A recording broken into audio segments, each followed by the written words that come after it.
Do we feel like the Pango fixes some of the issues that Matreshka have enough for them, to be able to potentially take this game, or do we prefer VP's draft?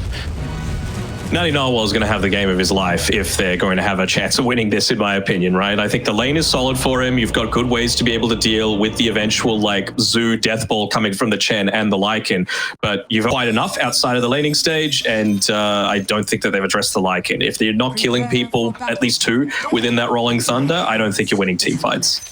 So now that he's level 3 on the Chen, I mean, you've got the second point in the Holy Persuasion, you can really look to make a lot of this aggressive stuff happen. A lot of people choose to go into the jungle and just look to be a little bit greedier and pick up farmers.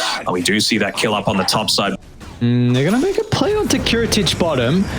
And Inawa looking to try and rotate him with the use of the Arcane. We'll get some distance away thanks to the Pigpole. A little bit closer back to the tower. It will be a 3-for-3. It's probably going to favor Dice the wall of the damage that Natty Narwhal can start to pump out. Fred's first before a diffusal blade, so maybe it's just more of an Eastern Europe type of thing. We're actually going to see even Squad X, his first rotation too. Going to be able to target down Dark on the Ancient Apparition. Coil will clip on a PA as well, who's out of mana. Just if he wanted to. Yeah, let's see if they're going to do it now with the extra rotations coming through from Matreshka. Natty Narwhal has got that Rolling Thunder back up, but the first stun's going to be there onto the puck. Is the chain control perfect though, Squad X? Telekinesis down, but it's not going to matter. They split their attention away as the Pango went over to the left side. So they were not to capitalize on maybe a bit of a weakness there from the puck. It was expecting Squad X to be able to go over to the left-hand side with the Illusory Orb just to be able to catch him out there, but didn't take the bait, ended up staying underneath the tower. Don't know what forced out a very early glyph before the creeps were even at the tower. Maybe bottom they were trying to protect the creep wave, but... That's the sort of thing that Melis is going to have to do, right? Like, his pressure forced a little bit of a mistake to come through, and because of that, they're going to get FNG as well without having to use that Rolling Thunder. So these are the little things, right? If you're forcing awkward movements, awkward spell casting, awkward use of the glyph, it can snowball into a lot more. Now they get a tier 1 tower without losing anything themselves, and they lose a couple of supports, but doesn't really matter. Is miles away from that Battle Fury as well on this PA. Last in net worth for the cause. They're going to go? Yeah, why not? Kick him out. Oh, they're missing the kick. Not going to matter in the end by the looks of it. Squad X and Sayush hand in hand, going to be able to secure the kill with the diffuser blade. Still not picked up from Natty Narwhal. This is your blink reveal with the diffusal. You lose this fight. It really could just be the end of this game. I know it's very early on, but the ball is not going to score. They'll be able to get the initial stun, and they should be able to get the kill. Nice phase shift dodge. Squad X, not going to matter in the end, though. That is a much-needed kill for Matreshka. Yeah. Looks like that's going to be the call. They do see Melis farming underneath the Observer Ward. I don't think How do you start? Care about the Centaur, to be honest. Oh, it's a free kill. Yeah, it's a free kill. I like free kills in a free towers. No, you don't want both. Okay, I see both. Getting both. 1,000 or so ahead. And he'll have an Aegis as well. And an Ag Scepter in about 100 gold or so. I mean, with that being said, this carry-to-carry matchup in mid, so the Aegis carrier is not going to be here for the 4v4. Centaur's also not bottom, though. They should know they're there, though. They wouldn't going to start on the Pango. Squad X going to be the first one. They should have to follow up as well, but the Stampeder's going to do nothing versus the Coil. They need a little bit extra damage, and they'll find it. A good start to the fight for Virtus.Pro, and now they can chase down more as well, so the supports tuck their tails and try to run with Ancient Golem. It'll catch up to the AA, and they'll catch up to Laguna as well as Nodus. Gets the triple kill. You can't go on Kiritich. Really? I mean, he's got the Aegis. You got to find the puck. She's the one that needs control. So I'm just going to roll straight into them. I mean, they're forced to now jump the Earth Spirit. They will be able to guarantee the kill. Stampede along with Shapeshift was used. Squad X going to close the distance. So he's got an Arcane Orb. So got the Arcane Rune to help with the Orb. It's going to be able to get there, catch out Dark. They might just go back to mid now. I mean, at least you've got on Retsu that BKB. He was not... Whoa. Retsu, that's some crazy stuff farming in the lane. Yeah. I mean, we knew they were coming from top. I guess unfortunately the blur just expired at that timing, but... those are kills you can't be giving up. Meanwhile, Kiritich as well is just solo killing the Rubik, standing as a blockade almost, so... inside the base. Coming out as well. I mean... they're going to see Melis. No attempt from Sayush. Spirit Vessel's out, so we're not going to really feel the tankiness out of the Centaur. They're going to be forced to commit to the fight with this Rolling Thunder, but it really doesn't give them anything. I guess it maybe forces VP to reset. What Shapeshift use once about the Rolling Thunder? You can just use your units to do the majority of the work. And Kieran, Mel's jump in. Very nicely done. They drag him out of the Ice Blast, and now that was the full combo from Matreshka. It's going to be up to Retsu to get the damage, but all he has is a BKB and Battle Fury. They'll just shrug off the jump and force the Stampede back to safety of their base, but now you've given up what is probably a full set of barracks in the mid lane. Yeah, you got absolutely nothing left. Our last glyph possibly of this game, and you've even got that Silver Edge completed on Kiritich as well. So if PA goes in again without that BKB, you're just going to get torn to shreds. Desperately trying to get that Ancient Black Dragon, just try and stop a lot of this push coming in, but they're not even going to be able to get a creep. It's crazy. Oh. Ages on Kiritich. Cheese going to be given over to Noticed as well. Sure. Another good use of the Geo Grip. This is huge. They're able to kind of get the flat cannon and the missile out. Early BKB usage with the backline stab. Retsu. No one. Blows up one nonetheless. We'll see. They'll turn to Natty Narwhal as well. All right. It's not a bad start. They're going to actually buy back on FNG to use the Hand of God to keep Kiritich alive. They'll get the first slap, but the buyback without Retsu is really the important thing. Without him inside the fight, there will be 0 damage, and there will be no hope of them being able to turn this into a victory as Virtus.Pro strike first in our first series of the day. Really did feel like a big draft victory, this one.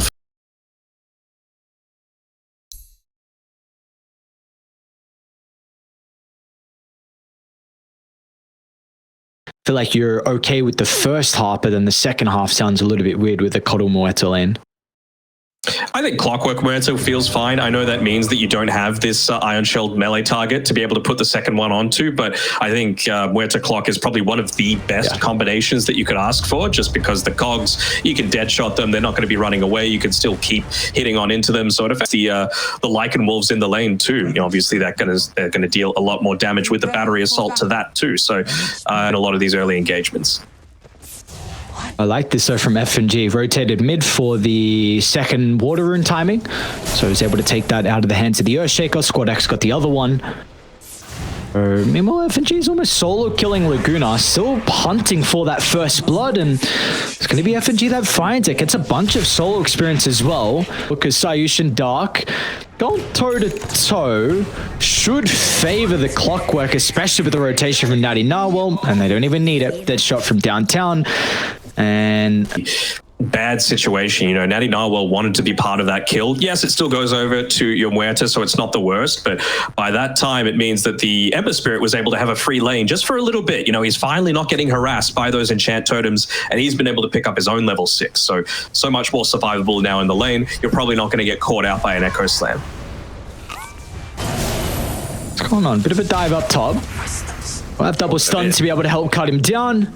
That is a much needed kill. Well, a very good kill. Not much needed, especially with how well the lane's gone. Even Squad X is actually coming top. I mean, so they should be able to get the kill. Yeah, they'll be able to get that along with the kill. They give it to Squad X, I think definitely with him being here, so another refill of the bottle. Meanwhile, got another fight as well going on. It will be Sayush that somehow finds it. Dark's going to be able to get a solo kill nonetheless, so he gets the experience, but it was 2 wisdom rooms to favor the boys on VP. Yep. Sayush is even walking down the lane as well. Maybe they're even just trying to get set up because you do have that power rune spawning very shortly. Laguna's already nearby. I don't want to care about that though. I mean, Echo Slam used, but Natty Narwhal might not even get the kill in return, so that is huge for VP. You won't be able to get the power in, unfortunately, for Squad X, but that is Echo Slam now wasted, and you slow down this Earthshaker's game. They were even able to get rid of the Courier, so we don't have the Helmet of the Dominator yet on the Lycan. It's only coming out to him now, so it's probably like a minute or 2 slower, and it allows the Muerta to be set up for a little bit more of a game, right? Speaking of the Muerta. Backstabbed. Yeah, but Sayush isn't here, though. I think they need the extra damage from the sky. And meanwhile, Dark is doing a really good job to address Sayush inside the lane. So another kill for the Clockwork. He might get ran down. Fisher's going to be able to prevent that. Still, though, can't really say the same thing about the top side. I mean, we mentioned about enabling Retsu so much. Kiritich is the one that really has been enabled. He's already got about a 1,500 net worth lead over them where to run this Fen.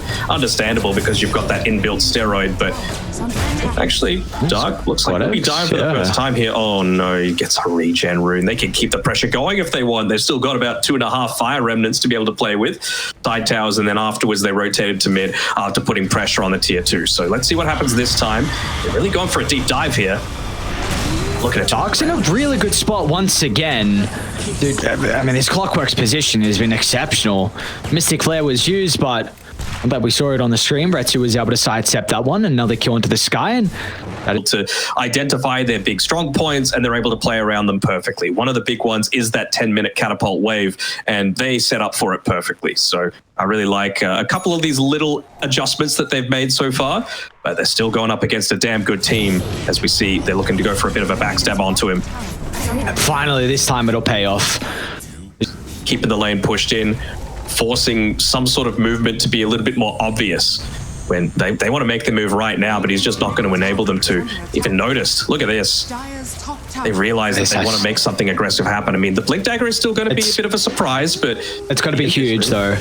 Like, it needs to be a huge jump from that in Narwhal. Oh, what a sidestep, Sayush. I mean, that kind of reveals what's going on now. You still don't know where the Earthshaker is. No, you do now. He's just set up. He's underneath the vision right now, and they're actually going to make the jump. Over the top they go. Natty Narwhal, they're going to make sure they separate themselves, but the Silence, they don't have to care. They'll get on top of Dark as well now with a mega kill streak picked up for the Ember. And meanwhile, Kiritich has activated the God Strength top lane as well, so this tower as well is under assault. Really, really nicely done by Virtus.Pro. That play in particular, right? Just forcing them away. I mean, I don't know if you can walk up into this. I mean, you're getting kills on Moetta down bottom. Kiritich is solo killing Melis up top. Another round of the cleave. He'll use it on the illusions instead. Well done. Oh, they're saying, you know what? There was a little bit of a break, but he's gonna steal some of the stacks too. This is getting out of control even faster than last game. And I was complimenting Matreshka before about how they'd made a bunch of their adjustments, but VP are just playing on a different level as they make a jump. They're trying to get him. A little bit awkward there. What's the call from Kiritich now? He's actually going to stand and fight. I mean, he's got the boys to play behind him. Wetta's going to try and come in with the Pierce the Veil. FNG will mitigate some of the damage. They should still be able to get the kill onto Kiritich. But now with Squad XC, he's out of mana on the Ember. Is it really going to prove to be too much of an issue, though?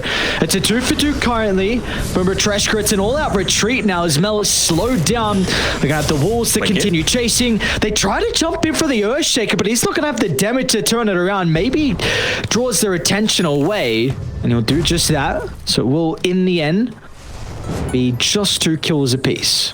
And Mystic Flare to be able to play around with Squad X with the double damage coming through, and priority number 1 is still going to be Mr. Retsu. Ooh. Actually going to pass him. I think, what if he keeps farming off to the left? Looks like they'll read it pretty shortly, though. He's got to observe it on the cliff, but it's not going to matter. As soon as the smoke pops, it's a bit of a beacon of potentially where he is. And now they're going to be able to jump over to the Clockwork as well. Great usage out of the DD. Once more, this is after she got ganked previously. It's like they want to make the play top, though, realizing that Retsu's not going to be there. They're just rushing.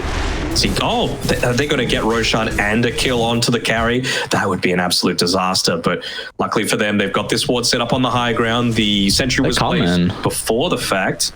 Yeah, they see that there's 2 people down here. They know that they can take this. Very good read from FNG.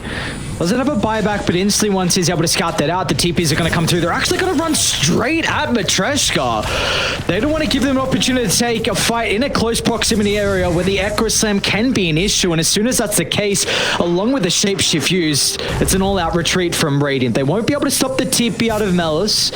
And they won't get anyone else as well. What's it done from FNG? I mean, I feel like that's just the experience from him. who gets a little bit of that extra farm. He's going to be able to pick up that Dragon Lance. He's also got a Gossamer Cape. Feels really nice against both the Sven and the Ember Spirit to be able to protect against a lot of that damage. And even just hitting up onto the level 12 as we look to invade inside the stacks, make sure that he's not scaling at the same space as us. And, well, looks like they should be able to get a quickish kill onto Dark.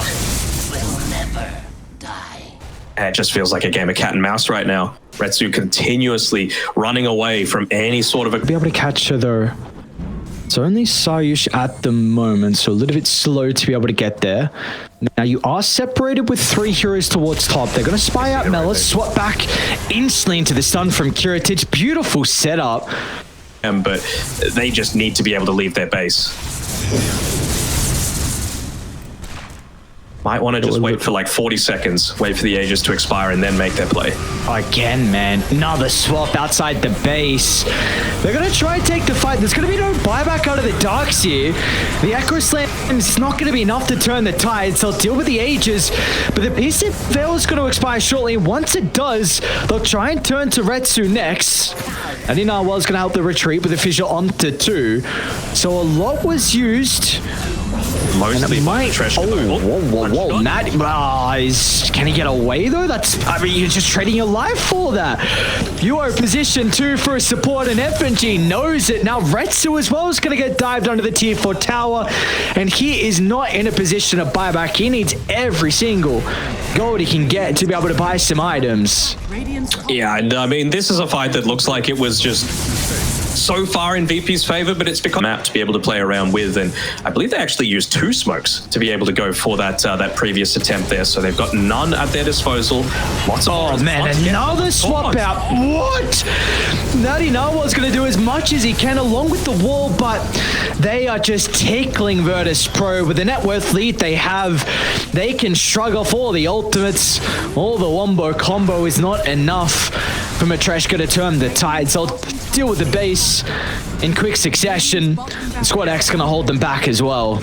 Just a little bit of the lack of respect for where VP would have been, right? Like you mentioned, they've got vision up on that high ground. They had vision of the Dire ancient camp, so they were playing. What is that crit? Yeah, that's a pretty big crit, and they just instantly call the GG. Retsu is out of here, and very understandable, finishing in 1, 6, and 5 on his signature Muerta, but up against the Sven, as farmed as Kiritich, it really wasn't going to be able to do that much.